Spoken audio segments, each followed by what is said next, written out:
വിജയകരമായി പൂർത്തിയാക്കിയ സാന്താക്ലോസിന് ശേഷം നമ്മൾ അടുത്തതായിട്ട് അവതരിപ്പിക്കുന്നത് ഒരു സ്നോമാനാണ്. ചെറുതായിട്ട് പാളിപ്പോയിട്ടുണ്ട്, എന്നാലും വലിയ കുഴപ്പമില്ല. ഇന്നലെ ഞാൻ ഈ സ്നോമാൻ്റെ വീഡിയോ കണ്ടത്. അപ്പോൾ ഓർത്തത് ഇവിടെ ഇരിക്കേണ്ടുള്ള ഒരു കേടായ അലുമിനിയം ഫോയിൽ നിന്ന്. അപ്പോൾ അത് വെച്ചിട്ട് ഇതുപോലെ 2 ബോൾ ഉണ്ടാക്കിയെടുത്തു. അവരെ രണ്ടുപേരെയും കൂടെ ഒട്ടിച്ചു കൊടുത്തു ഗ്ലൂ വെച്ചിട്ട്.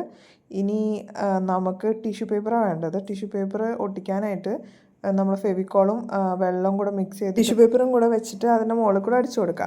അത് ഈ സംഭവത്തിൽ ആദ്യം പശ തേച്ചിട്ട് ടിഷ്യൂ പേപ്പർ വെച്ച് കൊടുക്കുന്നതായിരിക്കും നല്ലത്. ഞാൻ എൻ്റെ ആക്രാന്തം കൊണ്ട് ആദ്യം ടിഷ്യൂ പേപ്പർ വെച്ച് എന്നിട്ട് അതിൻ്റെ മുകളിൽ കൂടെ അപ്ലൈ ചെയ്ത് കൊടുത്തു. എന്നിട്ട് അതിനൊന്ന് വെയിലത്ത് ഞാൻ ഉണക്കാൻ വെച്ചു, കാരണം കുറച്ച് അധികം വെള്ളം ഉണ്ടായിരുന്നു അതിൽ. പിന്നെ നമ്മൾ സ്കാർഫിന് വേണ്ടിയിട്ട് ഒരു റെഡ് കളർ ഷീറ്റ് വെട്ടിയെടുത്തിട്ടുണ്ട്. പിന്നെ ഇത് തൊപ്പി ഉണ്ടാക്കാൻ വേണ്ടിയിട്ടാണ് ഈ പരിപാടി.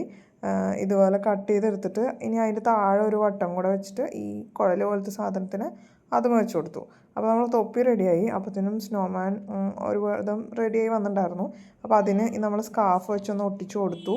പിന്നെ നമ്മുടെ തൊപ്പിയൊക്കെ വെച്ച് സെറ്റ് ചെയ്ത് കൊടുത്തു.